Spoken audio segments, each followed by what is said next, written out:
ಎಲ್ಲರಿಗೂ ನಮಸ್ಕಾರ. ಮತ್ತೊಮ್ಮೆ ಹೊಂಗ್ರನ್ ಎಜುಕೇಷನ್ ಚಾನಲ್ಗೆ ಸ್ವಾಗತ. ಇಂದಿನ ಈ ಒಂದು ವಿಡಿಯೋದಲ್ಲಿ ನಾವು ಮುಂಬರುವಂತಹ GPSTR HSTR ಪರೀಕ್ಷೆಗಳಲ್ಲಿ GPSTR ಹಾಗೂ HSTR ಪರೀಕ್ಷೆ ಮತ್ತು ಫಿಸಿಕಲ್ ಎಜುಕೇಷನ್ ಅಂತ ಹೇಳ್ತಾರೆ PT ಟೀಚರ್ ಒಂದು ನೇಮಕಾತಿಯಲ್ಲಿ ಅಂದರೆ ದೈಹಿಕ ಶಿಕ್ಷಕರ ಒಂದು ನೇಮಕಾತಿಯಲ್ಲಿ ಪತ್ರಿಕೆ 1 ಏನಪ್ಪ ಅಂದರೆ ಪತ್ರಿಕೆ 1ರಲ್ಲಿ ಕೇಳಬಹುದಾದ ಸೈಕಾಲಜಿ ವಿಷಯಕ್ಕೆ ಸಂಬಂಧಪಟ್ಟ ಹಾಗೆ ಯಾವುದು ಪತ್ರಿಕೆ 1ರಲ್ಲಿ ಕೇಳಬಹುದಾದ ಸೈಕಾಲಜಿ ವಿಷಯಕ್ಕೆ ಸಂಬಂಧಪಟ್ಟ ಹಾಗೆ ಪ್ರಮುಖ ಒಂದು MCQ ಮಾದರಿಯ ಪ್ರಶ್ನೆಗಳನ್ನು ಈ ಒಂದು ವಿಡಿಯೋದಲ್ಲಿ ತಿಳ್ಕೊಳ್ತಾ ಹೋಗೋಣ ಅನ್ನುವಂಥದ್ದು. ವಿಷಯ ಏನಪ್ಪ ಅಂತಂದರೆ ಬೆಳವಣಿಗೆ ಮತ್ತು ವಿಕಾಸದ ವ್ಯತ್ಯಾಸ, ವಿಕಾಸದ ವಿವಿಧ ಹಂತಗಳು ಯಾವ್ಯಾವು, ಶೈಶವಾವಸ್ಥೆ, ಬಾಲ್ಯಾವಸ್ಥೆ, ಕುಮಾರಾವಸ್ಥೆ, ನಿಯತ ವಿಕಾಸದ ತತ್ವಗಳು ಮತ್ತು ಅನುವಂಶೀಯ ಮತ್ತು ಪರಿಸರ ಅನ್ನುವಂಥ ಈ ಒಂದು ವಿಷಯದ ಮೇಲೆ ಪ್ರಮುಖ ಒಂದು ಮಾದರಿಯ ಒಂದು 25 ಪ್ರಶ್ನೆಗಳನ್ನು ಇವತ್ತಿನ ಈ ಒಂದು ವಿಡಿಯೋದಲ್ಲಿ ತಿಳ್ಕೊಳ್ತಾ ಹೋಗೋಣ ಅನ್ನುವಂಥದ್ದು. ಹೆಚ್ಚು ಸಮಯ ವ್ಯರ್ಥ ಮಾಡದೆ ಮೊದಲನೇ ಪ್ರಶ್ನೆ ಕಡೆ ಹೋಗೋಣ. ಮೊದಲನೇ ಪ್ರಶ್ನೆ ಏನಿದೆ ನೋಡಿ, ಬೆಳವಣಿಗೆ ಮತ್ತು ವಿಕಾಸಕ್ಕೆ ಸಂಬಂಧಿಸಿದಂತೆ ಈ ಕೆಳಗಿನವುಗಳಲ್ಲಿ ಸರಿಯಾದ ಹೇಳಿಕೆ ಯಾವುದು? ಬೆಳವಣಿಗೆಯು ಗುಣಾತ್ಮಕವಾದದ್ದು, ವಿಕಾಸವು ಪರಿಮಾಣಾತ್ಮಕವಾದದ್ದು. ಬೆಳವಣಿಗೆಯು ಜೀವಿತಾವಧಿಯ ಕೊನೆಯವರೆಗೆ ನಡೆಯುತ್ತದೆ. ಬೆಳವಣಿಗೆಯು ಪರಿಮಾಣಾತ್ಮಕವಾದದ್ದು, ವಿಕಾಸವು ಗುಣಾತ್ಮಕ ಹಾಗೂ ಪರಿಮಾಣಾತ್ಮಕ ಎರಡೂ ಆಗಿದೆ.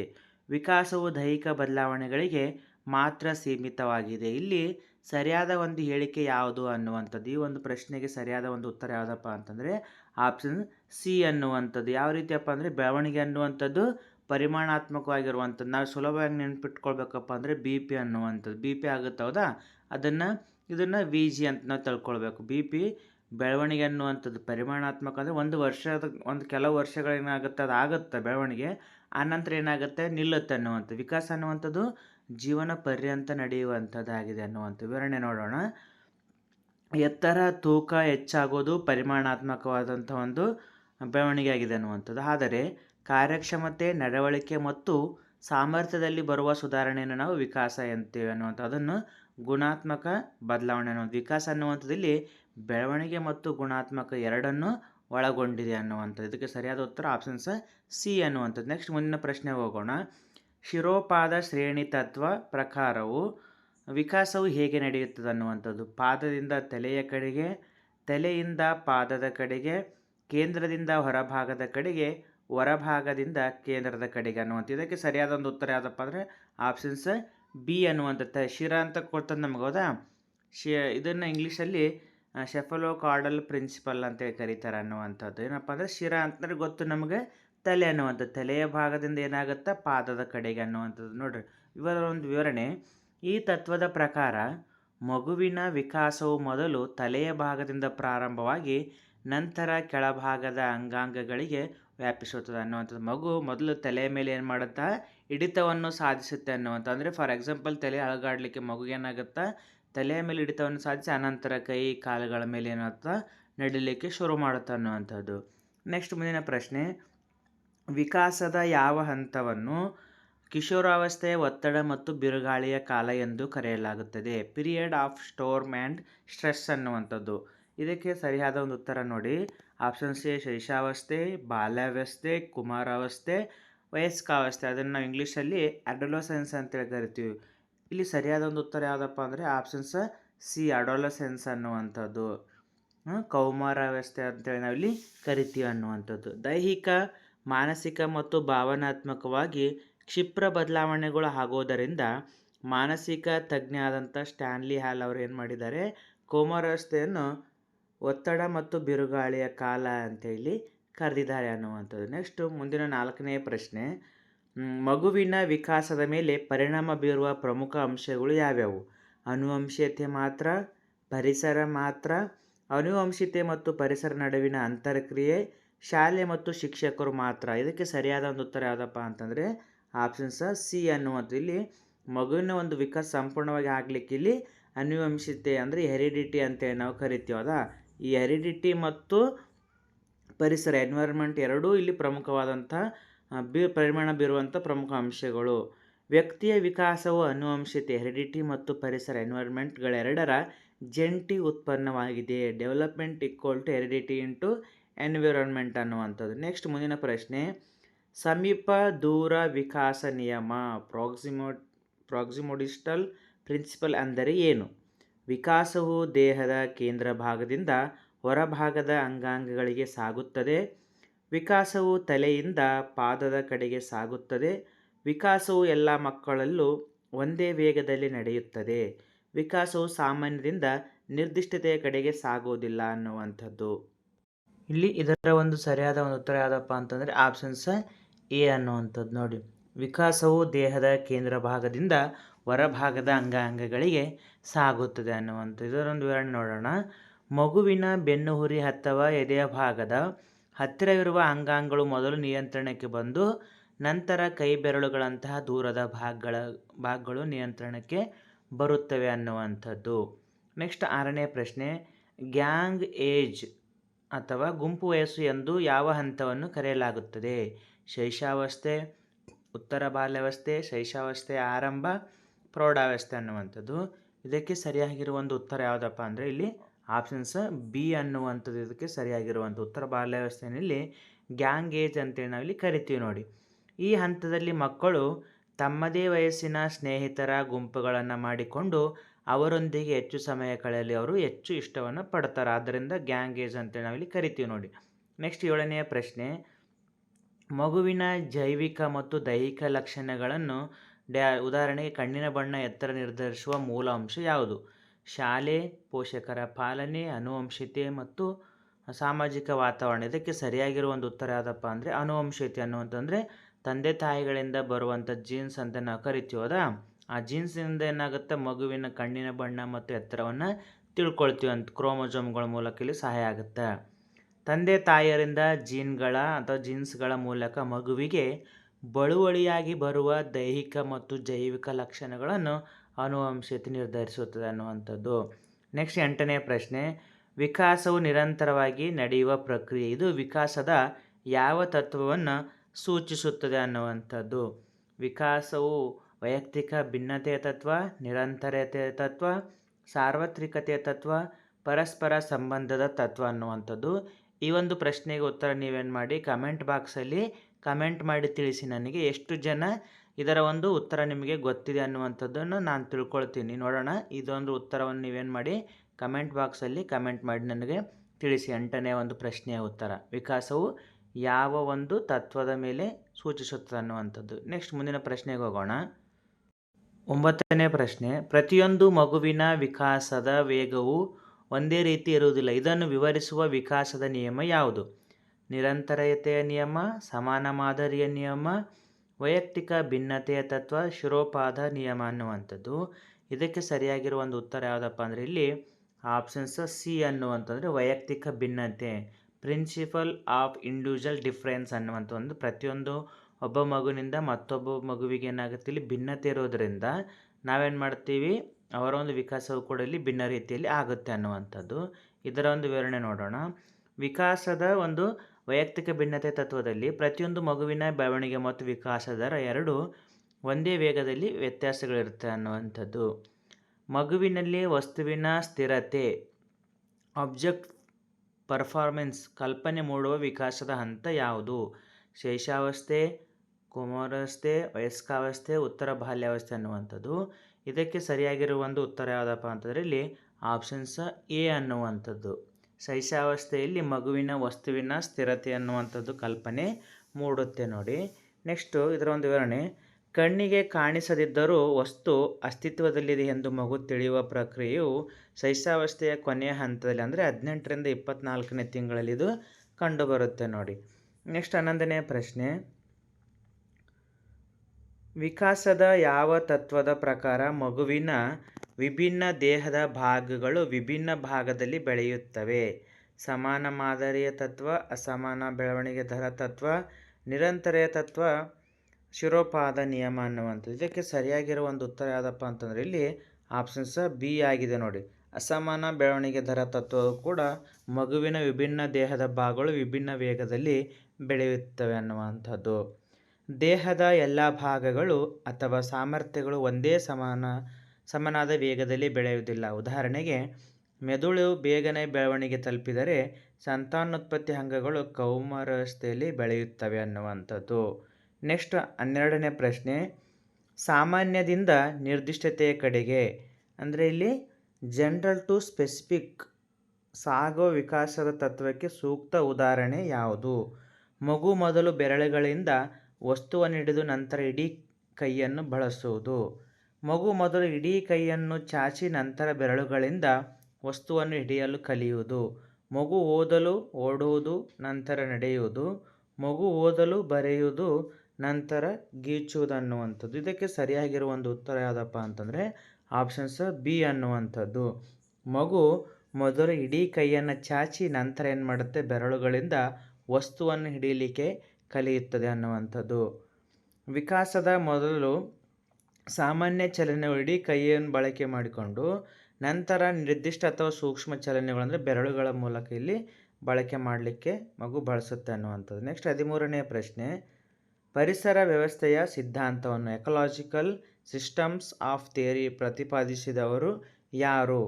ಯೂರಿ ಬ್ರಾನ್ ಫೆನ್ಬ್ರನ್ನರ್, ಜೀನ್ ಪಿಯಾಜೆ, ಎರಿಕ್ ಎರಿಕ್ಸನ್, ಎಲ್.ಎಸ್. ವೈಗೊಟಸ್ಕಿ ಅನ್ನುವಂಥದ್ದು. ಇದಕ್ಕೆ ಸರಿಯಾಗಿರೋ ಒಂದು ಉತ್ತರ ಯಾವುದಪ್ಪ ಅಂದರೆ options A, Urie Bronfenbrenner ಅವರು ಪರಿಸರ ವ್ಯವಸ್ಥೆಯ ಸಿದ್ಧಾಂತವನ್ನು ಅಲ್ಲಿ ಪ್ರತಿಪಾದನೆ ಮಾಡಿದವರಾಗಿದ್ದಾರೆ ನೋಡ್ರಿ. ಮಗುವಿನ ವಿಕಾಸದ ಮೇಲೆ ಪರಿಸರವು ಬೀರುವ ಪ್ರಭಾವವನ್ನು ವಿವರಿಸಲು ಬ್ರಾನ್ ಫೆನ್ಬ್ರನ್ನರ್ ಅವರು ಮೈಕ್ರೋಸಿಸ್ಟಮ್, ಮೆಸೋಸಿಸ್ಟಮ್, ಎಕ್ಸೋಸಿಸ್ಟಮ್, ಮ್ಯಾಕ್ರೋಸಿಸ್ಟಮ್ ಮತ್ತು ಕ್ರೋನೋಸಿಸ್ಟಮ್ ಎಂಬ 5 ಹಂತಗಳ ಮಾದರಿಯನ್ನು ಇಲ್ಲಿ ನೀಡಿದ್ದಾರೆ. ನೆಕ್ಸ್ಟ್ ಮುಂದಿನ ಪ್ರಶ್ನೆ, ಮಗುವಿನ ವಿಕಾಸದಲ್ಲಿ ಪೂರ್ವ ಬಾಲ್ಯಾವಸ್ಥೆಯನ್ನು ಹೀಗೆಯೂ ಕರೆಯಲಾಗುತ್ತದೆ: ಶಾಲಾ ವಯಸ್ಸು, ಆಟಿಕೆಗಳ ವಯಸ್ಸು, ಕೌಮಾರಾವಸ್ಥೆ, ಪ್ರೌಢಾವಸ್ಥೆ ಅನ್ನುವಂಥದ್ದು. ಇದಕ್ಕೆ ಸರಿಯಾಗಿರುವ ಒಂದು ಉತ್ತರ ಯಾವುದಪ್ಪ ಅಂತಂದರೆ ಆಪ್ಷನ್ಸ್ ಬಿ, ಆಟಿಕೆಗಳ ವಯಸ್ಸು ಅಂತೇಳಿ ಇಲ್ಲಿ ಕರೀತಾರೆ ನೋಡಿ ಮಗುವಿನ ಒಂದು ಪೂರ್ವ ಬಾಲ್ಯಾವಸ್ಥೆಯನ್ನು. 2 ರಿಂದ 6 ವರ್ಷಗಳ ಅವಧಿಯ ಪೂರ್ವ ಬಾಲ್ಯಾವಸ್ಥೆಯಲ್ಲಿ ಮಕ್ಕಳು ಆಟಿಕೆಗಳೊಂದಿಗೆ ಆಡಲು ಅತ್ಯಂತ ಹೆಚ್ಚು ಇಷ್ಟಪಡುವುದರಿಂದ ಇದನ್ನು ಆಟಿಕೆಗಳ ವಯಸ್ಸು ಅಂತೇಳಿ ಇಲ್ಲಿ ಕರೆಯುತ್ತಾರೆ. ನೆಕ್ಸ್ಟ್ ಮುಂದಿನ ಪ್ರಶ್ನೆ, ಶೈಶವಾವಸ್ಥೆಯಲ್ಲಿ ಮಗುವಿನ ಕಲಿಕೆ ಮತ್ತು ವಿಕಾಸವು ಪ್ರಮುಖವಾಗಿ ಯಾವುದರ ಮೂಲಕ ನಡೆಯುತ್ತದೆ? ಅಮೂರ್ತ ಆಲೋಚನೆಗಳು, ಜ್ಞಾನೇಂದ್ರಿಯಗಳು ಮತ್ತು ಚಟುವಟಿಕೆಗಳು, ಪುಸ್ತಕಗಳ ಓದು, ಸಾಮಾಜಿಕ ತರ್ಕ ಅನ್ನುವಂಥದ್ದು. ಇದಕ್ಕೆ ಸರಿಯಾಗಿರೋ ಒಂದು ಉತ್ತರ ಯಾವುದಪ್ಪ ಅಂದರೆ ಇಲ್ಲಿ ಆಪ್ಷನ್ಸ್ ಬಿ ಆಗಿದೆ ನೋಡಿ. ಜ್ಞಾನೇಂದ್ರಿಯಗಳ ಮತ್ತು ಚಟುವಟಿಕೆಗಳ ಮೂಲಕ ಸೆನ್ಸರಿ ಮತ್ತು ಮೋಟರ್ ಆಕ್ಟಿವಿಟೀಸ್ಗಳ ಮೂಲಕ ಮಗುವಿನ ಕಲಿಕೆ ಮತ್ತು ವಿಕಾಸ ಅನ್ನುವಂಥದ್ದು ನಡೆಯುತ್ತದೆ. ಜನನದಿಂದ 2 ವರ್ಷದವರೆಗಿನ ಶೈಶವಾವಸ್ಥೆಯಲ್ಲಿ ಮಗು ತನ್ನ ಕಣ್ಣು, ಕಿವಿ, ಸ್ಪರ್ಶ ಮುಂತಾದ ಜ್ಞಾನೇಂದ್ರಿಯಗಳು ಮತ್ತು ದೈಹಿಕ ಚಲನೆಗಳ ಮೂಲಕ ಜಗತ್ತನ್ನು ಅರ್ಥೈಸಿಕೊಳ್ಳುತ್ತದೆ. 16ನೇ ಪ್ರಶ್ನೆ, ಸ್ವಯಂ ಕೇಂದ್ರಿತ ಆಲೋಚನೆ ಈಗೋ ಸೆಂಟ್ರಿಸಮ್ ಮಗುವಿನಲ್ಲಿ ಹೆಚ್ಚಾಗಿ ಕಂಡುಬರುವ ಹಂತ ಯಾವುದು? ಪೂರ್ವ ಬಾಲ್ಯಾವಸ್ಥೆ, ಉತ್ತರ ಬಾಲ್ಯಾವಸ್ಥೆ, ಕೌಮಾರಾವಸ್ಥೆ, ಶೈಶವಾವಸ್ಥೆ, ಆರಂಭ. ಇದಕ್ಕೆ ಸರಿಯಾಗಿರುವ ಒಂದು ಉತ್ತರ ಯಾವುದಪ್ಪ ಅಂದರೆ ಇಲ್ಲಿ ಆಪ್ಷನ್ಸ್ ಎ, ಪೂರ್ವ ಬಾಲ್ಯಾವಸ್ಥೆಯಲ್ಲಿ ಮಗುವಿಗೆ ಸ್ವಯಂ ಕೇಂದ್ರಿತ ಆಲೋಚನೆ ತತ್ವ ಮೂಡುತ್ತೆ ನೋಡಿ. ಇದರ ಒಂದು ವಿವರಣೆ ನೋಡೋಣ. ಈ ಹಂತದಲ್ಲಿ ಮಗು ಜಗತ್ತನ್ನು ತನ್ನ ದೃಷ್ಟಿಕೋನದಿಂದ ಮಾತ್ರ ನೋಡುತ್ತದೆ. ಇತರರ ದೃಷ್ಟಿಕೋನವನ್ನು ಅರ್ಥ ಮಾಡಿಕೊಳ್ಳುವ ಸಾಮರ್ಥ್ಯ ಮಗುವಿನಲ್ಲಿ ಇರುವುದಿಲ್ಲ ಅನ್ನುವಂಥದ್ದು. ನೆಕ್ಸ್ಟ್ ಮುಂದಿನ ಪ್ರಶ್ನೆ, ಮಗುವಿನಲ್ಲಿ ಬುದ್ಧಿಶಕ್ತಿ, ಆಸಕ್ತಿ ಮತ್ತು ನಡವಳಿಕೆಯ ಲಕ್ಷಣಗಳಿಗೆ ಅಡಿಪಾಯ ಹಾಕುವ ಅಂಶ ಯಾವುದು? ಶಾಲಾ ವಾತಾವರಣ, ಆನುವಂಶಿಕತೆಯ ಸಾಮರ್ಥ್ಯ, ಮಿತ್ರರ ಪ್ರಭಾವ, ಪರೀಕ್ಷೆಯ ಅಂಕಗಳು ಅನ್ನುವಂಥದ್ದು. ಇದಕ್ಕೆ ಸರಿಯಾಗಿರೋ ಒಂದು ಉತ್ತರ ಯಾವುದಪ್ಪ ಅಂದರೆ ಇಲ್ಲಿ ಆಪ್ಷನ್ಸ್ ಬಿ, ಆನುವಂಶಿಕತೆಯ ಸಾಮರ್ಥ್ಯ ಏನು ಮಾಡುತ್ತೆ, ಮಗುವಿನಲ್ಲಿ ಬುದ್ಧಿಶಕ್ತಿ, ಆಸಕ್ತಿ ಮತ್ತು ನಡವಳಿಕೆಯ ಲಕ್ಷಣಗಳಿಗೆ ಅಡಿಪಾಯ ಹಾಕುವ ಒಂದು ಅಂಶ. ಆನಂತರ ಏನು ಮಾಡುತ್ತೆ, ಜೆನೆಟಿಕ್ ಒಂದು ಏನಾಗುತ್ತೆ ಸಾಮರ್ಥ್ಯ ಆದಮೇಲೆ, ಪೊಟೆನ್ಷಿಯಲ್ ಆದಮೇಲೆ ಪರಿಸರವನ್ನು ಕೂಡ ಏನು ಮಾಡುತ್ತೆ, ಮಗುವಿನ ಒಂದು ಬುದ್ಧಿಶಕ್ತಿ ಮತ್ತು ಆಸಕ್ತಿ ನಡವಳಿಕೆ ಮೇಲೆ ಲಕ್ಷಣವನ್ನು ಬೀರುವಂಥ ಅಂಶ. ಮಗುವಿನ ಮೂಲಭೂತ ಸಾಮರ್ಥ್ಯಗಳ ಗಡಿಯನ್ನು ಆನುವಂಶಿಕತೆಯು ನಿರ್ಧರಿಸುತ್ತದೆ. ಪರಿಸರವು ಆ ಸಾಮರ್ಥ್ಯವನ್ನು ತಲುಪಲು ವೇದಿಕೆಯನ್ನು ಒದಗಿಸುತ್ತದೆ. ನೆಕ್ಸ್ಟ್ ಮುಂದಿನ ಪ್ರಶ್ನೆ, ವಿಕಾಸದ ಪ್ರಕ್ರಿಯೆಯಲ್ಲಿ ಸ್ಪಿರಾಲ್ ಕಲ್ಪನೆ, ಸ್ಪಿರಾಲ್ ಮಾಡೆಲ್ ಆಫ್ ಡೆವಲಪ್ಮೆಂಟ್ ಎಂದರೆ ಏನು? ವಿಕಾಸವು ನೇರ ಸಾಲಿನಲ್ಲಿ ಮಾತ್ರ ಸಾಗುತ್ತದೆ. ವಿಕಾಸವು ಮುನ್ನಡೆದು ನಂತರ ಹಿಂತಿರುಗಿ ಹಿಂದಿನ ಸಾಮರ್ಥ್ಯವನ್ನು ಬಲಪಡಿಸಿಕೊಂಡು ಮುಂದೆ ಸಾಗುತ್ತದೆ. ವಿಕಾಸವು ಸಡನ್ ಆಗಿ ನಿಂತು ಹೋಗುತ್ತದೆ. ವಿಕಾಸವು ಯಾವುದೇ ನಿಯಮವನ್ನು ಅನುಸರಿಸುವುದಿಲ್ಲ ಅನ್ನುವಂಥ. ಇದಕ್ಕೆ ಸರಿಯಾಗಿರುವ ಒಂದು ಉತ್ತರ ಯಾವುದಪ್ಪ ಅಂದರೆ ಆಪ್ಷನ್ಸ್ ಬಿ. ವಿಕಾಸವು ಮುನ್ನಡೆದು ನಂತರ ಹಿಂತಿರುಗಿ ಇಂದಿನ ಸಾಮರ್ಥ್ಯವನ್ನು ಬಲಪಡಿಸಿಕೊಂಡು ಮುಂದೆ ಸಾಗುತ್ತದೆ ಅನ್ನುವಂಥದ್ದು. ವಿವರಣೆ: ವಿಕಾಸವು ಸರಳ ರೇಖಾತ್ಮಕವಲ್ಲ, ಬದಲಿಗೆ ಸುರುಳಿ ಆಕಾರದ ಸ್ಪೈರಲ್ ಅಂತ ಹೇಳ್ತೀವಿ ನಾವು. ಸ್ಪೈರಲ್ ಅಂದರೆ ಈ ರೀತಿಯಾಗಿರುವಂಥದ್ದು, ಹೌದಾ? ಸ್ಪೈರಲ್ ಆಗಿರುವ ಒಂದು ವಿಕಾಸದೊಂದು ರೇಖಾತ್ಮಕವಾಗಿದ್ದು ಮಗು ಹೊಸ ಕಲಿಕೆಯ ನಂತರ ಹಿಂತಿರುಗಿ ಅದನ್ನು ಗಟ್ಟಿ ಮಾಡಿಕೊಂಡು ಮುಂದೆ ಸಾಗುತ್ತದೆ ಅನ್ನುವಂಥದ್ದು. ನೆಕ್ಸ್ಟ್ ಮುಂದಿನ ಪ್ರಶ್ನೆ: ಕೆಳಗಿನವುಗಳಲ್ಲಿ ಯಾವುದು ಪರಿಸರದ ಪ್ರಭಾವಕ್ಕೆ ಉದಾಹರಣೆಯಾಗಿದೆ? ಕಣ್ಣಿನ ಬಣ್ಣ, ರಕ್ತದ ಗುಂಪು, ಮಗುವಿನ ಪೋಷಣೆ ಮತ್ತು ಪೋಷಕರ ಬೆಂಬಲ, ಕೂದಲು ಸುರುಳಿಯಾಗಿರುವುದು. ಇದಕ್ಕೆ ಸರಿಯಾಗಿರುವ ಒಂದು ಉತ್ತರ ಯಾವುದಪ್ಪ ಅಂತಂದರೆ ಇಲ್ಲಿ ಆಪ್ಷನ್ಸ್ ಸಿ ಅನ್ನುವಂಥದ್ದು. ಯಾವ ರೀತಿಯಪ್ಪ ಅಂತಂದರೆ ಪರಿಸರದ ಮೇಲೆ ಮಗುವಿನ ಪೋಷಣೆ ಮತ್ತು ಪೋಷಕರ ಬೆಂಬಲ ಇದು ಪರಿಸರದ ಪ್ರಭಾವಕ್ಕೆ ಉದಾಹರಣೆ. ಕಣ್ಣಿನ ಬಣ್ಣ, ರಕ್ತದ ಗುಂಪು, ಮಗುವಿನ ಕೂದಲು ಇವೆಲ್ಲವೂ ಕೂಡ ಯಾವುದಕ್ಕೆ ಅನುವಂಶೀಯತೆಗೆ ಇಲ್ಲಿ ಉದಾಹರಣೆ ಆಗಿದೆ ನೋಡಿ. ಆಹಾರ, ಪೋಷಣೆ, ಶಿಕ್ಷಣ ಮತ್ತು ವಾತಾವರಣವು ಪರಿಸರಕ್ಕೆ ಸಂಬಂಧಿಸಿದ ಅಂಶಗಳಾಗಿದ್ದರೆ ಕಣ್ಣಿನ ಬಣ್ಣ, ರಕ್ತದ ಗುಂಪು ಅನುವಂಶೀಯತೆಗೆ ಇಲ್ಲಿ ಸಂಬಂಧಿಸಿದವನ್ನುವಂಥದ್ದು. ನೆಕ್ಸ್ಟ್ 20ನೆಯ ಪ್ರಶ್ನೆ: ವಿಕಾಸದಲ್ಲಿ ಸಂಚಿತ ಪ್ರಕ್ರಿಯೆ ಏನು? ಕ್ಯುಮ್ಯುಲೇಟಿವ್ ಪ್ರೊಸೆಸ್ ಎಂದರೆ ಏನು? ಪ್ರತಿಯೊಂದು ಹೊಸ ವಿಕಾಸವು ಹಿಂದಿನ ಅನುಭವಗಳು ಮತ್ತು ಬದಲಾವಣೆಗಳ ಮೊತ್ತವಾಗಿರುತ್ತದೆ. ವಿಕಾಸವು ಕೇವಲ ದೈಹಿಕ ತೂಕ ಹೆಚ್ಚಾಗುವುದು. ವಿಕಾಸವು ನಡುವೆ ಕಡಿತಗೊಳ್ಳುವುದು. ವಿಕಾಸಕ್ಕೆ ಯಾವುದೇ ಇತಿಹಾಸವಿಲ್ಲದಿರುವುದು ಅನ್ನುವಂಥ. ಇದಕ್ಕೆ ಸರಿಯಾಗಿರುವ ಒಂದು ಉತ್ತರ ಯಾವುದಪ್ಪ ಅಂದರೆ ಇಲ್ಲಿ ಆಪ್ಷನ್ಸ್ ಎ ಅನ್ನುವಂಥದ್ದು. ವಿಕಾಸವು ಪ್ರತಿಯೊಂದು ಹೊಸ ವಿಕಾಸವು ಇಂದಿನ ಅನುಭವಗಳು ಮತ್ತು ಬದಲಾವಣೆಗಳ ಮೊತ್ತ ಆಗಿರುತ್ತದೆ. ನೋಡಿರಿ, ವಿಕಾಸವು ಯಾವುದೇ ಹಂತದ ಬದಲಾವಣೆಯು ಇದ್ದಕ್ಕಿದ್ದಂತೆ ಆಗುವುದಿಲ್ಲ. ಅದು ಇಂದಿನ ಸಣ್ಣ ಸಣ್ಣ ಬದಲಾವಣೆಗಳು ಸೇರಿ ಉಂಟಾಗುವ ಪ್ರಮುಖ ಒಂದು ಪರಿಣಾಮ ಆಗಿದೆ ಅನ್ನುವಂಥದ್ದು. ಮಗು ಕೇವಲ ಒಂದು ಪೆನ್ನನ್ನು ಹಿಡ್ಕೊಳ್ಳಿಕ್ಕೆ ಅಥವಾ ಯಾವುದಾದ್ರೂ ಒಂದು ವಸ್ತುವನ್ನು ಹಿಡ್ಕೊಳ್ಳಿಕ್ಕೆ ಅದು ಒಂದೇ ದಿನದಲ್ಲಿ ಕಲ್ತಿರೋದಿಲ್ಲ. ಅದೇನು ಮಾಡುತ್ತೆ, ಭಾಳಷ್ಟು ದಿನದ ಒಂದು ಅಭ್ಯಾಸ ಫಲವಾಗಿ ಅದು ಒಂದಿನ ಏನು ಮಾಡುತ್ತೆ, ಮಗು ಹಿಡ್ಕೊಳ್ಳುತ್ತೆ ಅನ್ನುವಂಥದ್ದು. ನೆಕ್ಸ್ಟ್ ಮುಂದಿನ ಪ್ರಶ್ನೆ: ಗುರುತಿನ ಬಿಕ್ಕಟ್ಟು ಅಂದರೆ ಐಡೆಂಟಿಟಿ ವರ್ಸಸ್ ರೋಲ್ ಕನ್ಫ್ಯೂಷನ್ ಎದುರಾಗೋ ವಿಕಾಸದ ಹಂತ ಯಾವುದು? ಬಾಲ್ಯಾವಸ್ಥೆ, ಕೌಮಾರಸ್ಥೆ ಅಂದರೆ ಅಡೋಲಸೆನ್ಸ್, ಶೈಶವಾವಸ್ಥೆ, ವೃದ್ಧಾಪ್ಯ ಅನ್ನುವಂಥದ್ದು. ಇದಕ್ಕೆ ಸರಿಯಾಗಿರೋ ಒಂದು ಉತ್ತರ ಯಾವುದಪ್ಪ ಅಂದರೆ ಅಡೋಲಸೆನ್ಸ್ ಅಂತ ಹೇಳ್ತೀವಿ, ಕೌಮಾರಾವಸ್ಥೆ ಅನ್ನುವಂಥದ್ದು. ಎರಿಕ್ ಎರಿಕ್ಸನ್ ಅವರ ಪ್ರಕಾರ ಕೌಮಾರಾವಸ್ಥೆಯಲ್ಲಿ ಹದಿಹರೆಯದವರು ನಾನು ಯಾರು ಎಂಬ ತಮ್ಮ ಸ್ವಂತ ಗುರುತನ್ನು ಕಂಡುಕೊಳ್ಳುವಲ್ಲಿ ಬಿಕ್ಕಟ್ಟನ್ನು ಎದುರಿಸುತ್ತಾರೆ ಅನ್ನುವಂಥದ್ದು. ನೆಕ್ಸ್ಟ್ 22ನೆಯ ಪ್ರಶ್ನೆ: ಮಗುವಿನ ವಾಚ್ಯೋದ್ಯಮ ಮತ್ತು ಅನುಕರಣಾ ಸಾಮರ್ಥ್ಯ ಇಮಿಟೇಷನ್ ಅತ್ಯಂತ ವೇಗವಾಗಿ ಕಂಡುಬರುವ ಹಂತ ಯಾವುದು? ಕೌಮಾರಾವಸ್ಥೆ ಅಂದರೆ ಅಡೋಲಸೆನ್ಸ್, ಶೈಶವಾವಸ್ಥೆ ಮತ್ತು ಪೂರ್ವ ಬಾಲ್ಯಾವಸ್ಥೆ, ಪ್ರೌಢಾವಸ್ಥೆ ಮತ್ತು ಹಾಗೂ ಆಪ್ಷನ್ಸ್ ಡಿ ವೃದ್ಧಾಪ್ಯ ಅನ್ನುವಂಥದ್ದು. ಇದಕ್ಕೆ ಸರಿಯಾಗಿರೋ ಒಂದು ಉತ್ತರ ಆಪ್ಷನ್ಸ್ ಬಿ. ಶೈಶವಾವಸ್ಥೆ ಮತ್ತು ಪೂರ್ವ ಬಾಲ್ಯಾವಸ್ಥೆಯಲ್ಲಿ ಅನುಕರಣ ಸಾಮರ್ಥ್ಯ ಹೆಚ್ಚು ಕಂಡುಬರುತ್ತೆ. ಸಣ್ಣ ಮಕ್ಕಳು ತಮ್ಮ ಸುತ್ತಮುತ್ತಲಿನ ಹಿರಿಯರು, ಪೋಷಕರು ಮತ್ತು ಶಿಕ್ಷಕರು ಮಾತು ಹಾಗೂ ನಡವಳಿಕೆಯನ್ನು ಅನುಕರಿಸುವ ಮೂಲಕವೇ ಬಹುಪಾಲು ಕಲಿಯುತ್ತಾರೆ. ನೆಕ್ಸ್ಟ್ ಮುಂದಿನ ಪ್ರಶ್ನೆಗೆ ಹೋಗೋಣ. ಮುಂದಿನ ಒಂದು ಪ್ರಶ್ನೆ ಏನಿದೆ ನೋಡಿ: ಮಗುವಿನ ಎತ್ತರ ಮತ್ತು ತೂಕ ಹೆಚ್ಚಾಗುವುದನ್ನು ಏನೆಂದು ಕರೆಯುತ್ತಾರೆ? ವಿಕಾಸ, ಬೆಳವಣಿಗೆ, ಪಕ್ವತೆ, ಕಲಿಕೆ. ಇದಕ್ಕೆ ಸರಿಯಾದ ಒಂದು ಉತ್ತರ ಯಾವುದಪ್ಪ ಅಂದರೆ ಇಲ್ಲಿ ಆಪ್ಷನ್ಸ್ ಬಿ ಬೆಳವಣಿಗೆ. ಅಂದರೆ ಮಗುವಿನ ಒಂದು ಎತ್ತರ ಮತ್ತು ತೂಕ ನಿರಂತರವಾಗಿ ಆಗೋದಿಲ್ಲ, ಅದು ಒಂದು ಏಜ್ ಲಿಮಿಟ್ ಅಂತಿರುತ್ತೆ, ಹೌದಾ? ಆ ಲಿಮಿಟಿಗೆ ತಕ್ಕಂತೆ ಏನು ಮಾಡುತ್ತೆ, ಇದು ಆಗುತ್ತೆ ಅನ್ನುವಂಥದ್ದು. ಆದ್ದರಿಂದ ಸರಿಯಾದ ಒಂದು ಉತ್ತರ ಯಾವುದಪ್ಪ ಅಂದರೆ ಆಪ್ಷನ್ಸ್ ಬಿ.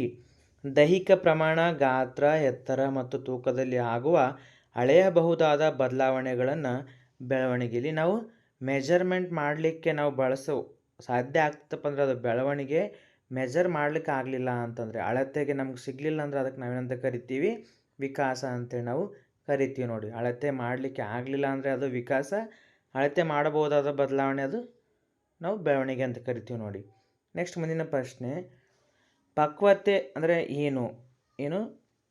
ಮ್ಯಾಚುರೇಷನ್ ಅಂತ ಹೇಳ್ತೀವಿ. ಬಾಹ್ಯ ತರಬೇತಿಯಿಂದ ಬರುವ ಬದಲಾವಣೆ, ದೈಹಿಕವಾಗಿ ಹಾಗೂ ಆಂತರಿಕವಾಗಿ ಸ್ವಯಂಚಾಲಿತವಾಗಿ ಆಗುವ ದೈಹಿಕ ಅಥವಾ ಮಾನಸಿಕ ಪರಿಪಕ್ವತೆ, ಶಾಲೆಗೆ ಹೋಗುವುದರಿಂದ ಬರುವ ಬದಲಾವಣೆ, ಕೇವಲ ಮಾನಸಿಕ ಕಾಯಿಲೆ ಅನ್ನುವಂಥ. ಇದಕ್ಕೆ ಸರಿಯಾಗಿರುವ ಒಂದು ಉತ್ತರ ಯಾವುದಪ್ಪ ಅಂದರೆ ಆಪ್ಷನ್ಸ್ ಬಿ ಯಾವ ರೀತಿಯಪ್ಪ ಅಂದರೆ ಜೈವಿಕವಾಗಿ ಹಾಗೂ ಆಂತರಿಕವಾಗಿ ಸ್ವಯಂಚಾಲಿತವಾಗಿ ಮಗುವಿನಲ್ಲಿ ಅಥವಾ ವ್ಯಕ್ತಿಯಲ್ಲಿ ಆಗುವ ಒಂದು ದೈಹಿಕ ಮತ್ತು ಮಾನಸಿಕ ಪರಿಪಕ್ವತೆಗೆ ನಾವಿಲ್ಲಿ ಪಕ್ವತೆ ಅಂತೇಳಿ ನಾವಿಲ್ಲಿ ಕರಿತೀವಿ ನೋಡಿ. ಪಕ್ವತೆಯು ಅನುವಂಶತೆಯಿಂದ ನಿರ್ಧಾರಿತವಾದ ಜೈವಿಕ ಪ್ರಕ್ರಿಯೆಯಾಗಿದ್ದು ವಯಸ್ಸಿಗೆ ಅನುಗುಣವಾಗಿ ಆಂತರಿಕವಾಗಿದ್ದು ಸಂಭವಿಸುತ್ತದೆ ಅನ್ನುವಂಥದ್ದು. ನೆಕ್ಸ್ಟ್ ಕೊನೆಯ ಪ್ರಶ್ನೆ, ಮಗುವಿನ ಸಾಮಾಜೀಕರಣದ ಪ್ರಥಮ ಸಂಸ್ಥೆ ಫಸ್ಟ್ ಏಜೆಂಟ್ ಆಫ್ ಸೋಷಿಯಲೈಸೇಷನ್ ಯಾವುದು? ಶಾಲೆ, ಕುಟುಂಬ, ಮಾಧ್ಯಮ, ಸಮಾಜ ಅನ್ನುವಂಥದ್ದು. ಇದಕ್ಕೆ ಸರಿಯಾದ ಒಂದು ಉತ್ತರ ಯಾವುದಪ್ಪ ಅಂದರೆ ಕುಟುಂಬ ಅನ್ನುವಂಥ. ಮಗುವಿನ ಒಂದು ಸಾಮಾಜೀಕರಣ ಮೊದಲು ಎಲ್ಲಿ ಆಗುತ್ತಪ್ಪ ಅಂದರೆ ಕುಟುಂಬದಲ್ಲಿ ಆಗುತ್ತೆ. ಮಗುವಿಗೆ ತಾಯಿನೇ ಮೊದಲೇನಾಗ್ತಾರೆ ಇಲ್ಲಿ ಗುರು ಆಗಿ ಎಲ್ಲವನ್ನ ಕಲಿಸ್ತಾ ಬರ್ತಾರೆ ಅನ್ನುವಂಥದ್ದು. ಮಗು ಹುಟ್ಟಿದ ತಕ್ಷಣ ಮೊದಲು ಸಂಪರ್ಕಕ್ಕೆ ಬರುವುದು ಕುಟುಂಬದೊಂದಿಗೆ. ಆದ್ದರಿಂದ ಕುಟುಂಬವನ್ನು ಮಗುವಿನ ಸಾಮಾಜೀಕರಣದ ಮೊದಲ ಮತ್ತು ಪ್ರಮುಖ ಸಂಸ್ಥೆ ಎಂದು ಕರೆಯಲಾಗುತ್ತದೆ ಅನ್ನುವಂಥದ್ದು. ಇಷ್ಟ ಆಗಿತ್ತು ಇವತ್ತಿನ ಪ್ರಮುಖ ಒಂದು 25 ಮಾದರಿಯ MCQ ಕ್ವಶನ್ಸ್ಗಳು ಅನ್ನುವಂಥದ್ದು. ಮುಂದಿನ ವಿಡಿಯೋದಲ್ಲಿ ಮತ್ತೊಂದು ವಿಡಿಯೋದೊಂದಿಗೆ ಮತ್ತೊಂದಿಷ್ಟು ವಿಷಯ ಮತ್ತು ಪ್ರಶ್ನೆಗಳ ಜೊತೆಗೆ ಸಿಗೋಣ ಅನ್ನುವಂಥದ್ದು. ಅಲ್ಲಿವರೆಗೂ ಧನ್ಯವಾದಗಳು.